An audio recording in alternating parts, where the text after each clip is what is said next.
देश को नया संसद भवन मिलने जा रहा है। कुछ भी जब नया होता है देश में या आपके घर में तो बड़ी खुशी होती है।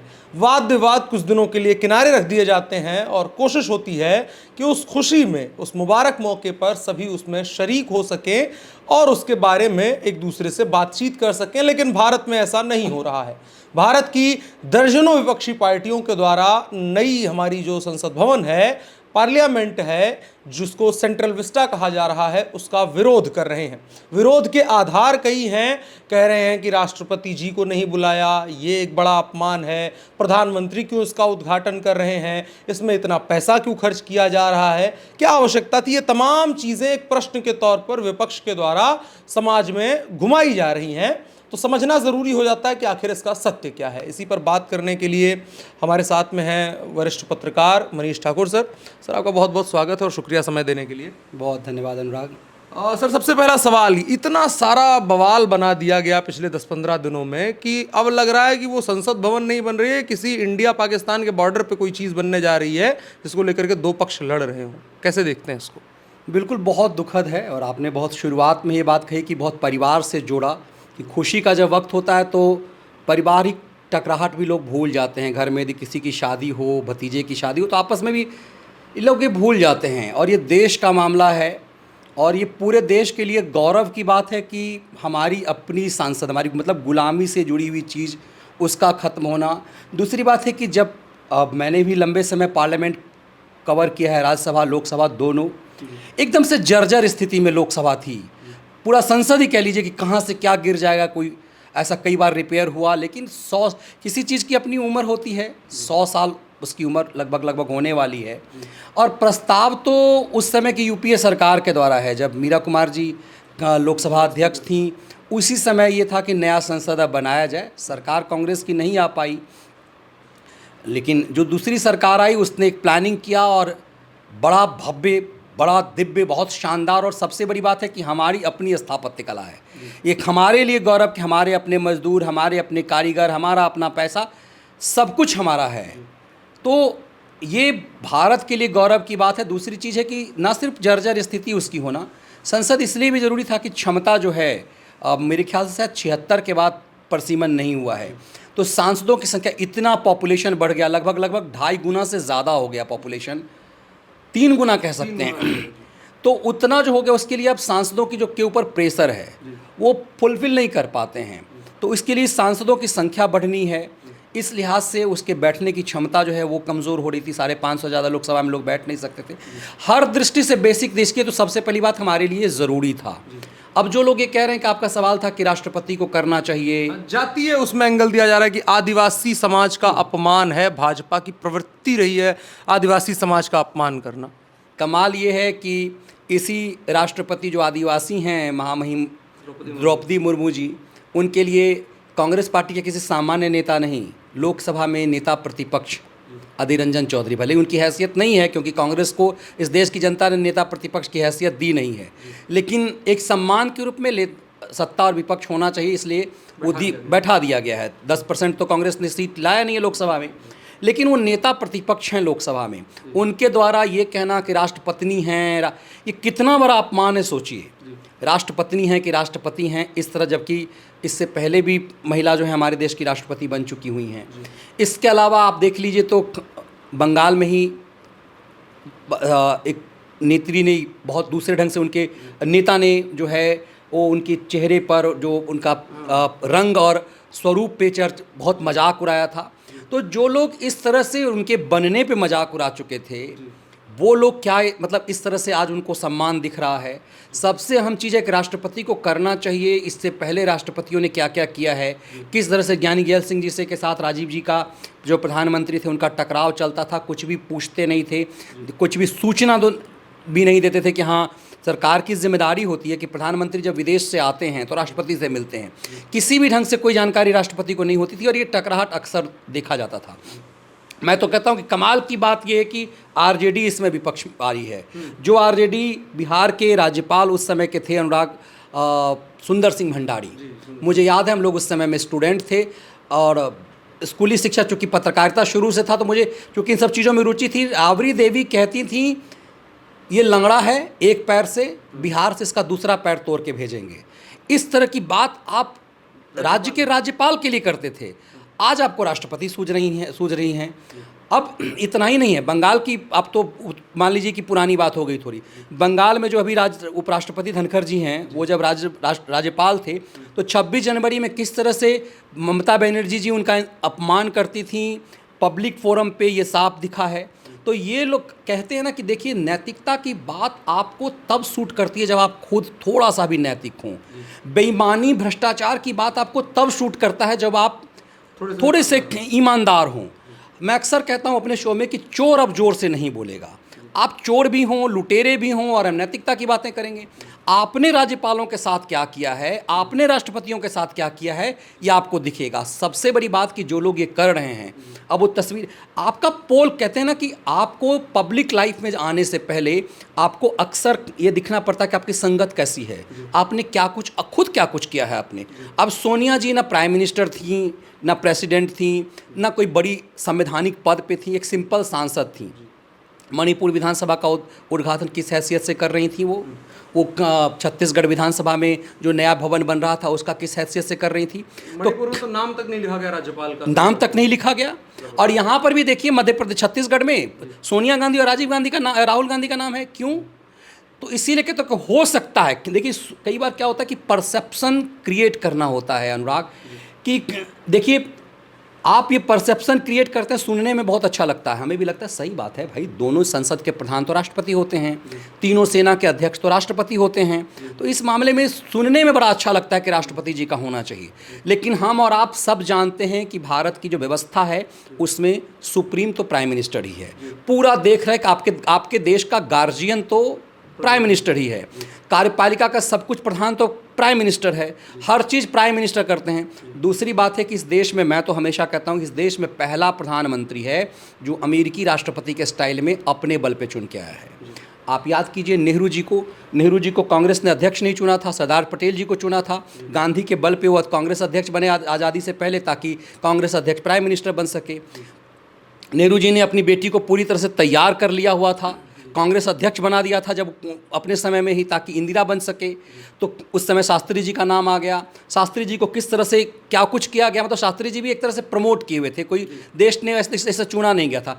इंदिरा जी का भी देखिए, मतलब ऐसा नहीं कि आप पूरे चुन करके उस ढंग से आए हुए थे, जनता के उससे। 84 में कह सकते हैं कि राजीव गांधी को लोगों ने चुना, लेकिन वो सहानुभूति से था। हर चीज़ को देखिए, नरसिम्हा राव भी थोपे गए हुए थे। आप मतलब कहने में बुरा लगता है, लेकिन आप ऐसा लगता है विश्वनाथ प्रताप सिंह, चंद्रशेखर, इन सब के दौर में भी आप प्रचंड बहुमत से उस ढंग से चुन करके नहीं आए थे। ये पहला है जिसमें एक प्रधानमंत्री दोबारा से चुना गया है और अपनी लोकप्रियता से चुना गया है। तो आप इससे घबराए हुए हैं, आपको लगता है कि पुश्तैनी चीज़ है, बपौती है आपकी, आपको लगता है इस कुर्सी पर बैठने के लिए तो हमारे ये दरअसल आपके अंदर से गया नहीं, ये मानसिकता। दूसरी चीज़ है कि वो राज्यों की पार्टियों के अंदर भी नहीं गई हुई है, ये चीज़ें नहीं जा रही है। और मुझे लगता है सबसे चीज़ें भी है कि क्षेत्रीय छत्रपों को सबकी अपनी ज़मीन हिलती दिख रही है। और वो सबसे महत्वपूर्ण ये है कि भ्रष्टाचार में जिस तरह से लोग ये शामिल हैं, इन्हें लगता है कि ये इस प्रसिद्धि से पूरा देश एक हो रहा है। और जहाँ से आपने बात शुरू की है, ये देश के लिए जश्न का मौका है, ये देश के लिए गौरव का मौका है। मुझे लगता है कि इन सब चीज़ों से लोगों को बचना चाहिए। आपने अभी जिक्र किया, क्षेत्रीय पार्टियों का जिक्र किया कि एक तरीके से कर रहे हैं, यहीं से एक सवाल बनता है, क्या इस पूरे घटनाक्रम के ज़रिए लोकसभा चुनाव का माहौल तैयार किया जा रहा है, जो हमेशा से रहा है? क्योंकि बीजेपी के साथ एक रहता है कि हिंदू वोट कम से कम पोलराइज होकर के एक बड़े नंबर में, चंक में बीजेपी के साथ जुड़ता है, ये परसेप्शन क्रिएट किया गया है। क्या उसमें कांग्रेस को ये नज़र आ रहा है या विपक्ष को ये नज़र आ रहा है कि जातीय आधार पर अगर विभेद उत्पन्न कर दिया जाए तो लोकसभा में कोई पॉलिटिकल माइलेज मिल सकता है? कुल जमा अगर इसको समझा जाए तो क्या इस पूरे नौटंकी या जो भी कह लें, इस पूरे राजनीतिक उठापटक का आधार यही है? बिल्कुल अनुराग, आप एकदम सही जा रहे हैं। देखिए, सबसे इंटरेस्टिंग क्या है कि बिहार में शुरू हुआ, और बिहार के लिए कहा जाता है, बिहार को ले लीजिए, यूपी को ले लीजिए, ये दोनों राज्य बदनाम रहे हैं जातिवाद के लिए। यूपी तो इससे मुक्त हो चुका हुआ है करीब करीब, लेकिन बिहार आज भी जाति प्रथा हर जगह है, जातिवाद हर जगह है। आप दक्षिण से केरल से ले लीजिए, तमिलनाडु से ले लीजिए, ऊपर तक हर राज्य में है, पश्चिमी उत्तर प्रदेश में, हरियाणा में, हर जगह अपनी अपनी जाति। लेकिन सिर्फ जातिवाद ही आपके लिए एजेंडा हो जाए, ये इसमें बिहार सबसे आगे दिखाई देता है। उस बिहार में नीतीश कुमार ने लालू यादव से भी टपने के लिए दिखाया, जातिगत जनगणना क्रेडिट लेने के लिए हम ला रहे हैं। पटना हाई कोर्ट ने खारिज कर दिया, सुप्रीम कोर्ट ने खारिज कर दिया। अब देखिए कमाल की बात यह है कि आज मैं पढ़ रहा था अखबार में कि कांग्रेस पार्टी अब देशव्यापी जातिगत जनगणना कराना चाहती है। सोचिए कि कहां आप गिर रहे हैं। कम से कम कांग्रेस से ही उम्मीद नहीं की जाती है। मतलब कांग्रेस इसलिए नहीं उम्मीद की जाती है कि कांग्रेस देशव्यापी पार्टी है, और कांग्रेस के लिए कहा जाता था कि कांग्रेस ने जो एजेंडा चलाया उसमें उसके लिए मतलब कि कुछ सेलेक्टिव जातियां थी, पिछड़ा वर्ग था, पिछड़े में कोई सेलेक्टिव जातियां नहीं। कहा जाता है कांग्रेस के वोट का आधार था मुस्लिम, ब्राह्मण और पिछड़े। वो चीज़ें जब बिहार यूपी में टूटी, जब बिहार यूपी में अंबाई समीकरण बना, तो कांग्रेस कहीं ना कहीं उसमें पछड़ती चली गई। कांग्रेस कम से कम कांग्रेस के लिए माना जाता था कि वो जातिगत जनगणना जैसी चीज़ों में भरोसा नहीं करती। यदि करती तो 1937 से के बाद, एक मेरे ख्याल से 31 के बाद जातिगत जनगणना नहीं हुआ। तो आप इतने दिन सत्ता में रहे, आपने क्यों नहीं कराया? इसका मतलब कांग्रेस भी नहीं चाहती थी कि इस देश को जाति के उसमें तोड़ा जाए। अब आपको लग रहा है, जो आप कह रहे थे, वो इशारा जो आपका था वो बिल्कुल साफ है कि इन्हें लग रहा है कि इस देश में जो तुष्टीकरण की राजनीति चली, मुस्लिम समाज में भी हर तरह की जातियां हैं। अब तो पहले तो ये चीज़ें छुपी हुई थी। आप जो पाकिस्तान बना है उसमें देखिए कि किस तरह से जातिवाद अलग अलग ढंग से अपमान किया जाता है, खास से कुछ जातियों के नाम को लेकर के। यहाँ पर भी पसमानदा समाज अब इस चीज़ को फील करने लगा है कि जो कन्वर्जन हुआ वो कैसे ज़्यादातर पिछड़ी जातियों का हुआ। जो हिंदुओं में जो मतलब थोड़ा सा जातिवाद का वो था, उसका फ़ायदा उसमें उठाया गया। अब कांग्रेस पार्टी का इस तरह से जातिगत जनगणना का बात करना कि साफ लग रहा है कि जब तक हिंदुओं को तोड़ा नहीं जाएगा जातियों में, तब तक बीजेपी को कमज़ोर नहीं किया सकता। ये बात समझ में मोदी को, हाँ, ये समझ में आ गया। लेकिन मतलब आप इस आधार पर एक तरह से, ये देश तोड़क कंडीशन है ना, आप लकीर बड़ी करनी चाहिए। अच्छा ये हो कि ज़रूरी है कि विपक्ष इस देश का मजबूत हो। डेमोक्रेसी के लिए बहुत ज़रूरी है कि देश, हम लोग, अब किसी के आप मोदी समर्थक हो, मोदी विरोधी हो, लेकिन डेमोक्रेसी मजबूत तभी होगी जब विपक्ष मजबूत होगा। आज मान लीजिए कि मोदी या योगी जैसा नेता है जो लगता है कि चलो मतलब परिवार अपने बच्चों के लिए क्या इस तरह की कोई लूट नहीं करेगा, लेकिन कल को इसी मोदी योगी के बाद यही पार्टी मजबूत रहेगी, कोई भ्रष्ट बेईमान नेता आ जाएगा, काबिज हो जाएगा। इसलिए विपक्ष का मजबूत होना ज़रूरी है। लेकिन आप लकीर छोटी कर रहे हैं, आप मतलब इस समाज को आप जातिवाद में बांटने का षड्यंत्र कर रहे हैं। मुझे सबसे ज़्यादा देखिए, लालू यादव, नीतीश कुमार या कोई क्षेत्रीय छत्रप जातिगत जनगणना की बात करे तो चलो मतलब थोड़ी देर के लिए समझ में आता है, लेकिन कांग्रेस जैसी राष्ट्रवादी पार्टी, जो कहा आप कुछ भी कह लीजिए, यदि राष्ट्र की पार्टी यदि है तो बीजेपी और कांग्रेस ही है। दूसरे तो भले ही 2-3 राज्य में कहीं हो जाए, आम आदमी पार्टी भी दावा करती है कि हम क्षेत्रीय, हम राष्ट्रीय पार्टी हो गए। मायावती भी कहती थी कि हम राष्ट्रीय पार्टी हो गए 2 राज्यों में यदि। लेकिन सच यही है कि यदि राष्ट्रव्यापी पैठ है तो बीजेपी है और कांग्रेस की है। कांग्रेस द्वारा ये कहना बहुत दुखद है, और मुझे लगता है ये समझना पड़ेगा कि इन सबको समझ में आ गया है कि जब तक तोड़ा नहीं जाएगा इस चीज़ें इनके कंट्रोल में नहीं आएगी। इनकी बर्बादी अब दिख रही है, ये बहुत दुखद है। एक और चीज़ आपने जिक्र किया था, आपने शो में भी जिक्र किया था अपने, सिंगोल के बारे में। सिंगोल बड़ी चर्चा का विषय हुआ है, क्यूरियोसिटी आई है कि भाई ये कौन सी नई चीज़ आ गई। नेहरू जी की छड़ी जिसको कहा गया था, वो तो हमारे राष्ट्र का इतना गौरवशाली इतिहास समेटे हुए है, उसको पुनर्स्थापित किया जा रहा है। कांग्रेस की तरफ से इस तरीके से उसको कहा जाना, रहे ये तो कोई बात नहीं है, कोई एजेंडा है, ये तमाम चीज़ें होना, और इतने वर्षों तक एक ऐसे समृद्ध और गौरवशाली इतिहास को समेटे हुए जो वस्तु है, जो एक प्रतीक है, उसको छुपाए रखना कितना बड़ा एक अन्याय था देश के साथ में। देखिए, बहुत कमाल की बात यह है कि मेरे एक व्यूअर जो प्रयागराज के हैं, उन्होंने मुझे एक फ़ोटो भेजा अपने कैमरे से, और उन्होंने कहा कि सर हम ये फ़ोटो वहाँ पर लेकर के आए हुए थे, मुझे नहीं पता था कि इसकी ये महत्ता है। वहाँ पर लिखा हुआ है कि ये नेहरू की छड़ी है जो भेंट की गई है। अब देखिए कि ये एक तरह से एकदम से कील ऐसे ठुक जाएगा कांग्रेस और उसकी सोच पे कि उस जो छड़ी जो नेहरू की बताई गई है कि मतलब नेहरू इससे चला करते थे। अब मुझे हो सकता है कि मैं गलत हूँ, लेकिन वो जो चित्र है आप अपने इस पे दिखाइएगा उसको, वो चित्र संदेह पैदा करता है। कई लोग कह रहे हैं कि वो नेहरू की पिकदान भी है जो उस छड़ी के साथ है। तो यदि आप उसे छड़ी बना देते हैं, तो यदि आपके लिए नंदी जी वाला जो स्टिक है वो यदि आपके लिए, देखिए हम और आप सनातनी जो हैं, यदि आप कहीं से पत्थर उठा के लेके आते हैं और उसमें आपको यदि आकृति भोले शंकर के शिवलिंग का जैसा दिखता है तो आप उसे पूजा घर में रख देते हैं और उसके बाद आपके लिए पूजा की चीज़ हो जाती है।